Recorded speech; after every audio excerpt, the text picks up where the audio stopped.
दोस्तों नमस्कार। आज मैं गुलामगिरी का परिच्छेद 6 आप सबके समक्ष रखने जा रहा हूँ, जिसमें कि तमाम धोड़ीराव और ज्योतिराव का संवाद है, जिसमें कि वीर पुरखों की भक्ति, बलि की प्रतिपदा, भाई दूज और तमाम बातों पर डिस्कशन किया गया है। लेकिन इसको समझने से पहले मैं आप सभी को परिच्छेद 5 का जो थोड़ा सा पार्ट मैं आप सबको याद दिला देना चाहता हूँ, क्योंकि आप अगर कहानी से जुड़ना चाहते हैं तो आपको परिच्छेद 5 की थोड़ी सी जानकारी होनी चाहिए। और उसमें ये है परिच्छेद 5 की, जब विरोचन का बेटा बलि बहुत ही योद्धा निकला और उसने सबसे पहले अपने ही पड़ोस में रहने वाले छोटे बड़े क्षेत्रपतियों की जो दुष्टता थी, जो दंगाखोरी थी, उन सभी से राज्य को मुक्त किया। और मुक्त करने के बाद और शांति कायम करने की कोशिश लगातार जो है बलि करते रहें। और इसको देख कर के जो वामन था वो बहुत ही जलन फील कर रहा था, और इस वजह से उसने अपनी पूरी टीम के साथ आक्रमण कर देता है उनके राज्य पर। और फिर वहाँ से कहानी शुरू होती है परिच्छेद 6 में। तो आइए हम परिच्छेद 6 की तरफ चलते हैं। दोस्तों धोड़ीराव जो है ज्योतिराव से पूछते हैं, जैसे कि आपको मैंने बताया कि जो बलि के राज्य पर जो वामन है वो आक्रमण कर चुका है। तो धोड़ीराव पूछते हैं कि फिर बलि राजा ने क्या किया। ज्योतिराव जवाब देते हैं, बलि राजा ने अपने राज्य के करीब करीब सभी सरदारों को पड़ोसी क्षेत्रपतियों की ओर से तुरंत ये संदेश भिजवा दिया और इस तरह की ताकीद की कि उन सभी लोगों में किसी भी तरह की दलील न देते हुए अपनी सारी फौज लेकर बलि की मदद के लिए तुरंत पहुँचे। धोड़ीराव, इस देश का इतना बड़ा प्रदेश बलि के अधिकार में था। जैसे कि आपको मैंने बताया कि बलि ने सारे आसपास के राजाओं को संदेश भेजा कि आप तुरंत हमारी मदद के लिए पहुँचिए। तो धोड़ीराव पूछते हैं कि क्या बलि का राज्य इतना बड़ा था उनके अधिकार में। ज्योतिराव जवाब देते हैं, इस देश में कई प्रदेश बलि राजा के अधिकार में थे। इसके अलावा सिंघल द्वीप आदि पड़ोस के कई प्रदेश इसके अधिकार में थे। ऐसा भी कहा जाता है चूँकि वहाँ बलि नाम का एक द्वीप भी है। इस प्रदेश के दक्षिण में कोल्हापुर की पश्चिम दिशा में बलि के अधिकार में कोकण और मालवा प्रदेश के कुछ क्षेत्र थे। वहाँ ज्योतिबा नाम का मुखिया था। उसके रहने का मुख्य स्थान कोल्हापुर के उत्तर में रत्नागिरी नाम का पहाड़ था। इसी प्रकार दक्षिण में बलि के अधिकार में दूसरा एक और प्रदेश था, उसको महाराष्ट्र कहा जाता था, और वहाँ के सभी मूल क्षेत्रवासियों को महाराष्ट्री कहा जाता था। बाद में उसी का अपभ्रंश रूप हो गया मराठे।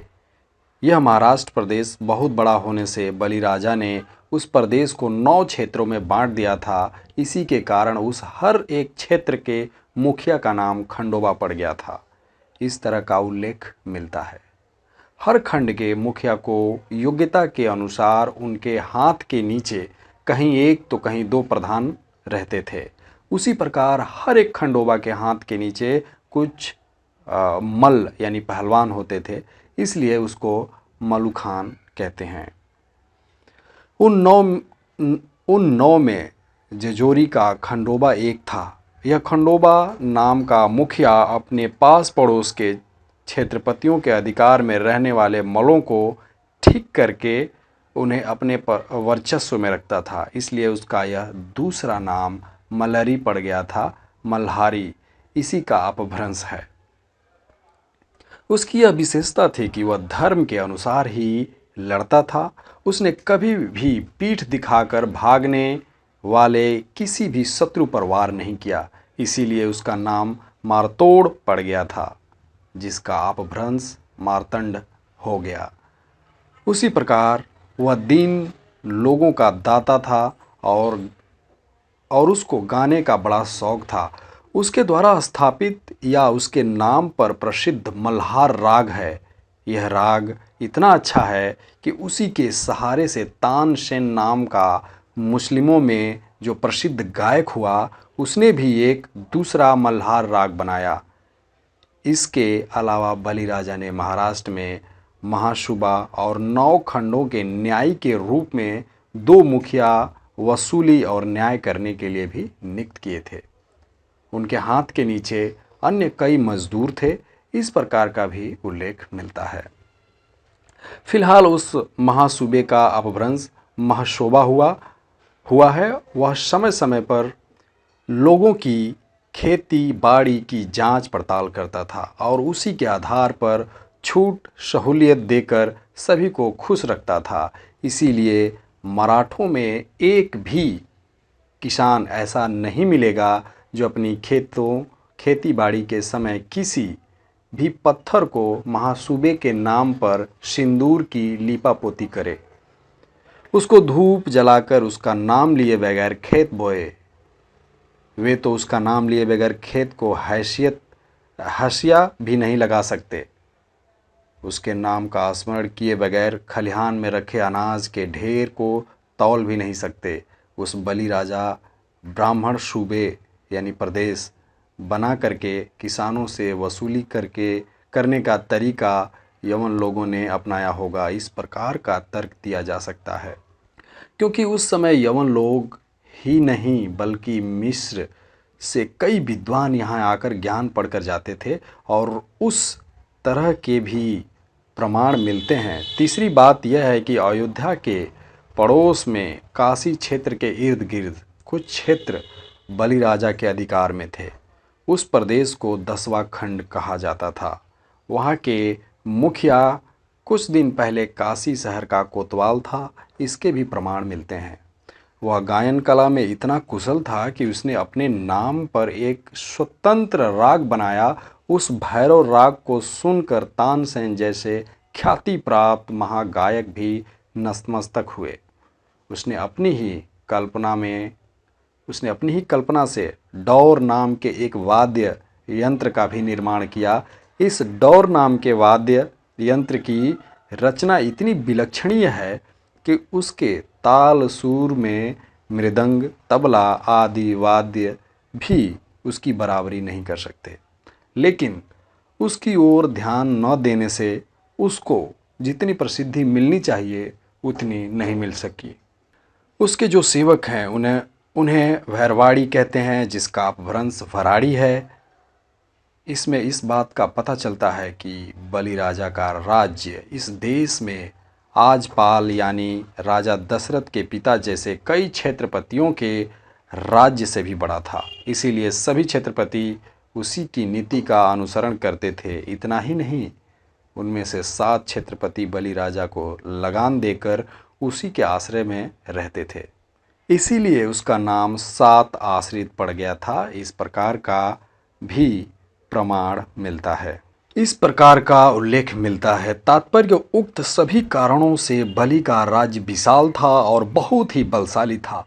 इस बात को प्रमाणित करने वाली एक लोक कहावत भी है। यह कहावत यह है कि जिसकी लाठी उसकी भैंस, वली तो कान पीली। इसका मतलब है कि जो बलवान है उसका राज। बलि राजा कुछ विशेष महत्वपूर्ण काम अपने सरदारों पर सौंप देता था। उस समय बलि राजा अपना दरबार भरवाता था। वहाँ सबके सामने एक उल्टी थाली रख देता था। उस थाली में हल्दी का चूर्ण और नारियल के फल के साथ पान का बीड़ा रखवा कर कहता था कि जिसमें यह काम करने की हिम्मत है वह इस बात पान का बीड़ा उठा ले।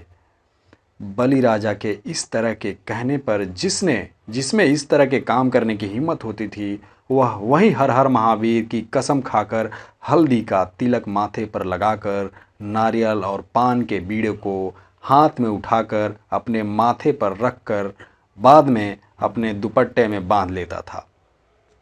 उसी वीर को बलि राजा उस काम की जिम्मेदारी सौंप देता था। बाद में वह वीर बलि राजा की आज्ञा लेकर अपनी फौज के साथ पूरी शक्ति लगाकर शत्रु की फौज पर हमला बोल देता था। इसी की वजह से उस संस्कार का नाम तड़ उठाना, तल उचलने पड़ा होगा। उसका अपभ्रंश तड़ी उड़ाना यानी तड़ी उचलने हो गया। बलिराजा के महावीरों में भैरोबा, ज्योतिबा तथा नौखंडोबा अपनी रैयत की सुख सुविधा के लिए इस तरह के शर्तियाँ प्रयास करते थे। आज भी मराठों ने कोई भी अच्छा कार्य प्रारंभ करने से पहले तड़ी उठाने का संस्कार अपना रखा है। उन्होंने अपने इस संस्कार के तहत भैरोबा, ज्योतिबा और खंडोबा को देवता स्वरूप कबूल कर लिया और उनके नाम से तड़ी उठाने लगे। वे लोग हर हर महादेव, भैरोबाचा या ज्योतिबाचा चांग भला इस प्रकार का युद्धघोष करते थे और भैरोबा अथवा ज्योतिबा का स्तुति गान करते थे। इतना ही नहीं, बलिराजा अपनी सारी प्रजा के साथ महादेव के नाम से रविवार के दिन को पवित्र दिन के रूप में मानता था। इसकी पृष्ठभूमि में आज के मराठे यानी मातंग, महार, कुणबी और माली आदि लोग हर रविवार के दिन अपने अपने घर के उस कुलस्वामी की प्रतिमा को जल स्नान करवाकर उसको भोजन अर्पण करते थे। साथ ही माथे पर तिलक लगाकर नारियल और पान का बीड़ा हाथ में उठाकर अपने माथे पर रखकर उसको भोजन अर्पण किए बगैर वे अपने मुंह में पानी की एक बूंद भी नहीं डालते थे। अब फिर से जो है धोड़ीराव एक सवाल करते हैं बलिराजा के कि बलिराजा के राज्य की सरहद पर आने के बाद वामन ने क्या किया। जैसे कि आपको बता दें कि उसने ऑलरेडी आक्रमण कर रखा था। फिर पूछते हैं कि उसने सरहद पर आकर के वामन ने क्या किया। ज्योतिराव बताते हैं कि वामन अपनी सारी फौज को लेकर बलिराजा के राज्य में सीधे घुस आया। उसने बलिराजा की प्रजा को मारते पीटते खदेड़ते हुए हाहाकार मचा दिया और इस तरह से वह बलि की राजधानी तक आ पहुंचा। इसलिए बलि अपनी देश भर में फैली हुई फौज को इकट्ठा करने से पहले ही बेबस होकर अपनी निजी फौज को साथ में लेकर वामन से मुकाबला करने के लिए युद्ध भूमि पर उतर पड़ा। बलिराजा भाद्रपद वदय 1 पद से वदय 30 तक हर दिन वामन और उसकी फौज के साथ लड़कर शाम को आराम के लिए अपने महल में आता था। इसी की वजह से दोनों ओर के जितने लोग उस पखवाड़े में एक दूसरे से लड़ते हुए मर गए, उनके मरने की तिथियां ध्यान में रहीं। इसीलिए हर साल भाद्रपद माह में उस तिथि को श्राद्ध करने की परंपरा पड़ गई होगी। इस तरह का तर्क निकलता है। आश्विन शुद्धम 1 पद से शुद्धम अष्टमी तक बलिराजा वामन के साथ लड़ाई में इतना व्यस्त था कि वह सब कुछ भूल गया था और उस दरमियान अपने महल में आराम के लिए भी नहीं आ सका। इधर बलिराजा की विंध्यावली रानी ने अपने हिजड़े पंडे सेवक के द्वारा एक गड्ढा खुदवाया। उसने उसमें उस पंडे सेवक के द्वारा जलाओ लकड़ियां डलवाई और उस गड्ढे के पास 8 रात 8 दिन तक बिना कुछ खाए पिए बैठी रही। उसने वहां अपने आसपास पानी का एक कलश रखा। रानी इस तरह बिना खाए पिए पानी के सहारे इस कामना की पूर्ति की कि विजय हो और वामन की बला टल जाए। इसलिए रानी यहाँ बैठकर महावीर की प्रार्थना करती रही थी। इस दरमियान अश्विन शुद्धम अष्टमी की रात में बलि राजा के युद्ध में मारे जाने की खबर मिलते ही उसने गड्ढे में पहले से रखी गई लकड़ियों को आग लगाकर अपने आप को उसमें झोंक दिया। उसी दिन से सती होने की रूढ़ी परंपरा चल पड़ी होगी। यह तर्क किया जा सकता है जब रानी विंध्यावली अपने पति के विछोह के कारण आग में कूदकर मर गईं, तब उसकी सेवा में रहने वाली औरतों और हिजड़ों पंडों ने अपने अपने बदन के कपड़ों को नोच नोच कर फाड़ डाला होगा और उस आग में जला दिया होगा। उन्होंने अपनी अपनी छाती को पीट पीट कर जमीन पर अपने हाथों को पीटते हुए, तालियां पीटते हुए रानी के गुणगानों का वर्णन करते हुए उस गड्ढे के इर्द गिर्द घूमकर अपना शोक प्रकट किया होगा कि हे रानी, तेरा ढिढोरा घमघमाया आदि दुख की चिंता के ये शोले वहीं शांत हो जाएं, फैले नहीं। इसलिए ब्राह्मणों के धूर्त ग्रंथकारों ने बाद में मौका तलाश कर उस गड्ढे का होम कुंड बनवाकर उसके संबंध में कई गलत सलत बदमाशी भरी घटनाएं गूंथ कर अपने ग्रंथों में लिख कर रखी होगी, इसमें कोई शक नहीं। उधर बलि राजा के युद्ध भूमि में मरने के बाद बाणासुर ने पूरे एक दिन हर तरह की मुसीबतों का मुकाबला करते हुए वामन की फौज लेकर भाग गया। इस युद्ध में विजय की मस्ती में वामन इतना मदमस्त हुआ कि वह बलि राजा की मुख्य राजधानी में कोई भी पुरुष नहीं है यह सुनहरा मौका देखकर उस राजधानी पर हमला बोल दिया। वामन अपने साथ पूरी फौज लेकर अश्विन शुद्धम दशमी को बड़ी सुबह ही उस शहर में पहुंचा। उसने वहां के अंगगढ़ों में लगा हुआ जितना सोना था सब लूट लिया। उस शब्द का अपभ्रंश शिवलंगड़ का सोना लूट लिया यह हो गया। इस लूट के बाद वामन तुरंत अपने घर यानी अपने प्रदेश को लौट गया। जब वह अपने घर पहुंचा तो पहले से ही उसकी औरत ने मजाक के खातिर कनकी यानी चावल का एक बलि राजा बनाकर अपने दरवाजे की दहलीज पर रखा था। वामन के घर पहुंचने पर उसने वामन से कहा कि यह देखो बलि राजा आपके साथ पुनः युद्ध करने के लिए आया है। यह सुनते ही उसने उस कनकी के बलि राजा को अपने लात की ठोकर से फेंक दिया और फिर घर के अंदर प्रविष्ट किया यानी घुसा। उस दिन से आज तक ब्राह्मणों के घरों में हर साल आश्विन महीने में विजयदशमी यानी दशहरा को ब्राह्मण औरतें कनकी या भात का बलि राजा बनाकर अपने अपने दरवाजे की दहलीज पर रखती हैं। बाद में अपना बायां पांव उस कनकी के बलि राजा के पेट पर रखकर कचनार की लकड़ी से उसका पेट फाड़ती हैं। बाद में उस मृत बलि राजा को लांग कर अपने घर में घुस रहे होते हैं। यही उनमें सदियों से चली आ रही परिपाटी है। ब्राह्मण पंडा पुरोहित के घर में यह त्यौहार बड़े उत्साह के साथ मनाया जाता है, इसीलिए इस त्यौहार को ब्राह्मणों का त्यौहार कहते हैं। इसी तरह वाणासुर के लोग अश्विन शुद्धम दशमी की रात में अपने अपने घर गए। उस समय उनकी औरतों ने उनके सामने दूसरे बलि राजा की प्रतिमा रखकर और यह भविष्यवाणी जानकर कि दूसरा बलि राजा ईश्वर के राज्य की स्थापना करेगा, उसने अपने घर की दहलीज में खड़े होकर उसकी औरत उसकी आरती उतारी होगी। यह कहा होगा कि अला बला जावे और बलों का राज आवे, ईड़ा पीड़ा जावो आणी बलि राज्य एवो। उस दिन से लेकर आज तक सैकड़ों साल बीत गए, फिर भी बलि के राज्य के कई क्षेत्रों में क्षत्रिय वंश की औरतों ने हर साल अश्विन शुद्धम दशमी को शाम के समय अपने अपने पति और पुत्र की आरती उतार कर आगे बलि का राज्य आवे इस इच्छा का त्याग नहीं किया है।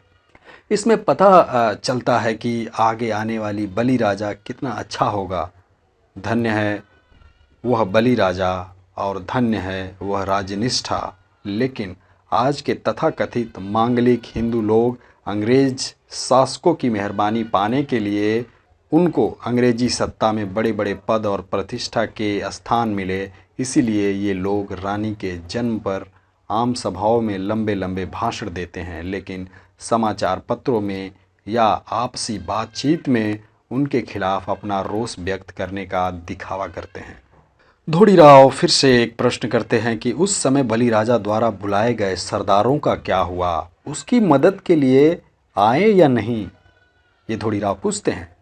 ज्योतिराव कहते हैं कि बाद में कोई छोटे मोटे सरदार अपनी अपनी फौज के साथ अश्विन शुद्धम 14वीं को आकर वाणासुर से मिले। उनके वाणासुर से मिलने की खबर सुनते ही बलि राज्य के कुल मिलाकर सभी ब्राह्मण अपनी अपनी जान बचाकर वामन की ओर भाग गए। उनको इस तरह भाग कर आते देखा तो वामन बहुत ही घबरा गया। उसने सभी ब्राह्मणों को इकट्ठा किया। अश्विन शुद्धम 15वीं को वे सभी इकट्ठा होकर सारी रात जागकर अपने भगवान के सामने प्रसाद स्वरूप दाव पेश तय करने के लिए बाणासुर से अपना संरक्षण कैसे किया जाए। दूसरे दिन वामन अपने बाल बच्चों के साथ सारी फौज को साथ लेकर अपने प्रदेश की सीमा पर पहुंचकर बाणासुर का इंतजार कर रहा था। धोड़ीराव फिर से प्रश्न करते हैं कि बाद में बाणासुर ने क्या किया। ये सवाल है धोड़ीराव का कि बाणासुर ने बाद में क्या किया। ज्योतिराव जवाब देते हैं कि बाणासुर ने न आव देखा न ताव, उसने एकदम बामन पर हमला बोल दिया। बाणासुर ने बाद में उसको पराजित कर दिया और उसके पास जो कुछ था वह सब लूट लिया।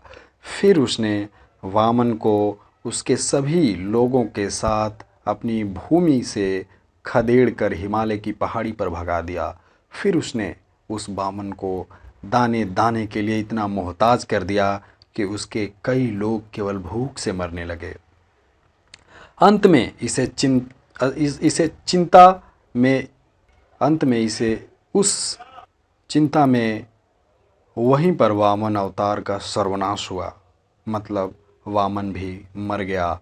वामन के मरने से बाणासुर के लोगों को बहुत बड़ी खुशी हुई। वे कहने लगे कि सभी ब्राह्मणों में वामन एक बहुत बड़ा दुष्ट था, उसके मरने से, उसके नष्ट हो जाने से हमारा शोषण उत्पीड़न समाप्त हो गया।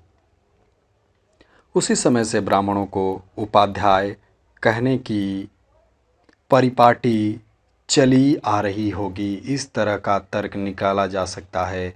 बाद में उन उपाध्यायों ने अपने अपने घरों में युद्ध में मरे अपने सभी रिश्तेदारों के नाम से चिता, जिसको आजकल होलिका कहा जाता है, जलाकर उनकी दाह क्रिया की, क्योंकि उनमें पहले से ही मृत आदमी को जलाने का रिवाज था। उसी प्रकार बाणासुर और अन्य तमाम क्षत्रिय इस युद्ध में मरे अपने अपने सभी रिश्तेदारों के नाम से। फाल्गुन वदय एक पद को वीर बनकर हाथ में नंगी तलवार लिए बड़े उत्साह से नाचे कूदे और उन्होंने मृत वीरों का सम्मान किया। क्षत्रियों में मृत आदमी के शरीर को जमीन में दफनाने की बहुत पुरानी परंपरा दिखाई देती है। अंत में बाणासुर ने उस उपाध्याय के रक्षण के लिए कुछ लोगों को वहां रखा। शेष सभी को अपने साथ लेकर अपनी राजधानी पहुंचा। बाणासुर के अपनी मुख्य राजधानी में पहुंचने के बाद जो खुशी हुई उसका वर्णन करने से ग्रंथ का विस्तार होगा। इस डर की वजह से यहाँ मैं उस घटना का संक्षिप्त इतिहास दे रहा हूँ। बाणासुर अपने सारे जायदाद की गिनती करके अश्विन वदय त्रयोदशी को उसकी पूजा की। फिर उस नैवेद्य चतुर्दशी और वदय 30 को अपने सभी सरदारों को बढ़िया बढ़िया खाना खिलाया और सभी ने मौज मनाई। बाद में कार्तिक शुद्धम 1 को अपने कई सरदारों को उनकी योग्यता के अनुसार इनाम और उनको अपने अपने मुल्क में जाकर काम में लग जाने का हुक्म भी दिया गया। इससे वहाँ की सभी स्त्रियों को भी खुशी हुई। उन्होंने कार्तिक शुद्धम 2 को अपने अपने भाइयों को यथा सामर्थ्य भोजन खिलाया। उन्होंने उनको भोजन खिलाकर उनकी पूरी तरह से समाधान किया। बाद में उन्होंने उनकी आरती उतारी और कहा कि अला बला जावे और बलि का राज आवे, ईड़ा पीड़ा जाओ आड़ी बालीचे राज्य येवो। इस तरह उन्होंने आने वाले वली के राज्य स्मरण दिलाया और समय से आज तक हर साल दीपावली को भैया दूज भाऊ बीज के दिन क्षत्रिय लड़कियां अपने अपने भाई को आने वाले बलि राज्य का ही स्मरण दिलाती हैं। लेकिन उपाध्याय कुल में इस तरह का स्मरण दिलाने का रिवाज बिल्कुल ही नहीं है। धोड़ीराव फिर से सवाल करते हैं, लेकिन बलि राजा को पाताल में गाड़ने के लिए आदि नारायण ने वामन अवतार लिया। उस वामन ने भिखारी का रूप धारण किया और उसने बलि राजा को अपने छल कपट में फंसाया। उसने बलि राजा से 3 कदम धरती का दान मांगा। बलि राजा ने अपने भोलेपन में उसको दान देने का वचन दे दिया। दान का वचन मिलने के बाद उसने भिखारी का रूप त्याग दिया और इतना विशाल आदमी बन गया कि उसने बलि राजा से पूछा कि अब मुझे तीसरा कदम कहाँ रखना चाहिए। उसका यह विशालकाय रूप देखकर बलि राजा बेबस हुआ।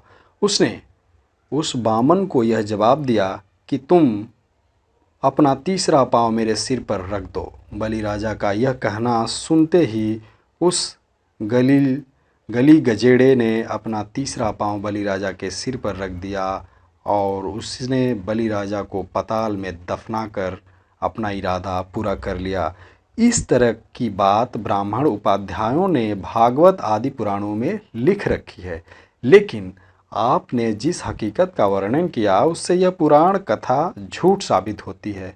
इसीलिए इस बारे में आपका क्या मत है, यह हम जानना चाहते हैं।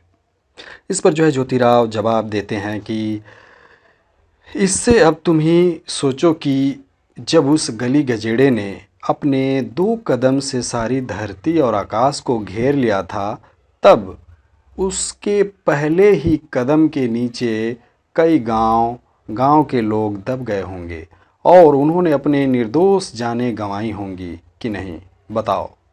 दूसरी बात यह है कि उस गली गजेड़े ने जब अपना दूसरा कदम आकाश में रखा होगा, उस समय आकाश में सितारों की बहुत भीड़ होने से कई सितारे एक दूसरे से टकरा गए होंगे कि नहीं।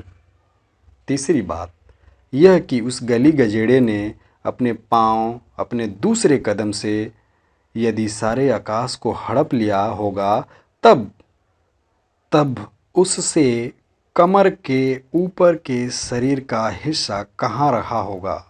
इस गली गजेड़े को कमर के ऊपर माथे तक आकाश सेप बचा होगा, तब उस गली गजेड़े को अपने ही माथे पर अपना तीसरा कदम रखना चाहिए था। मैं अपना इरादा पूरा करना चाहिए था, लेकिन उसने अपना इरादा पूरा करने की बात अलग रख दी और उसने केवल छल कपट से अपना तीसरा कदम बलि राजा के माथे पर रख दिया और उसको पाताल में दफना दिया। उसकी इस नीति को क्या कहना चाहिए। धोड़ीराव फिर से एक प्रश्न करते हैं और कहते हैं कि क्या सचमुच में वह गली गजेड़ा आदि नारायण का अवतार है। उसने इस तरह की सरेआम धोखाधड़ी कैसे की।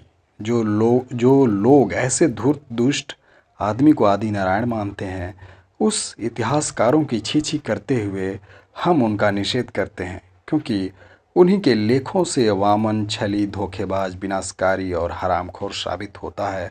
उसने अपने दाता को ही, जिसने उन पर उपकार किया था, दया दिखाई थी, उसी को पाताल लोक में दफना दिया। ज्योतिराव जवाब देते हैं, चौथी बात यह है कि उस गली गजेड़े का सिर जब आकाश के पार करके स्वर्ग में गया होगा, तब उसको वहाँ बड़े जोर से चिल्लाते हुए बलि राजा से पूछना पड़ा होगा कि अब मेरे 2 कदमों में सारी धरती और आकाश समेट गए हैं, फिर अब आप ही बताइए कि मैं तीसरा कदम कहाँ रखूं और अपना इरादा तथा आपके इरादे को कैसे पूरा करूं, क्योंकि आकाश में उस गली गजेड़े का मुंह और पृथ्वी पर बलि राजा, इसमें अनगिनत कोसों का फासला रहा ही होगा। और आश्चर्य की बात यह है कि रसियन, फ्रेंच, अंग्रेज, अमेरिकन आदि लोगों में किसी एक को भी उस संवाद का एक शब्द भी सुनाई नहीं दिया। यह कैसी अजीबो गरीब बात है। उसी प्रकार धरती के मानव बलि राजा ने उस वामन नाम के गली गजेड़े को उत्तर दिया कि तुम अपना तीसरा कदम मेरे माथे पर रख दो। फिर यह बात उसने सुनी होगी।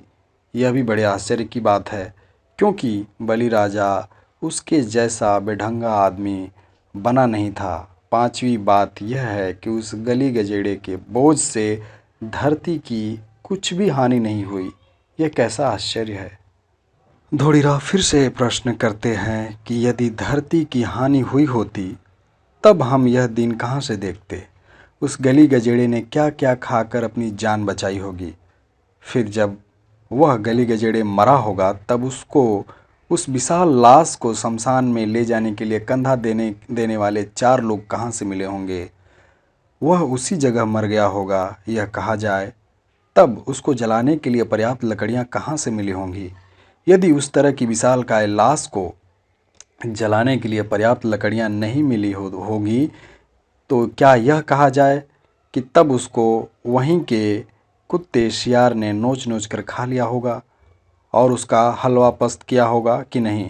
तात्पर्य यह है कि भागवत आदि सभी पुराण ग्रंथों में उक्त प्रकार की शंका का कोई समाधान नहीं मिलता है।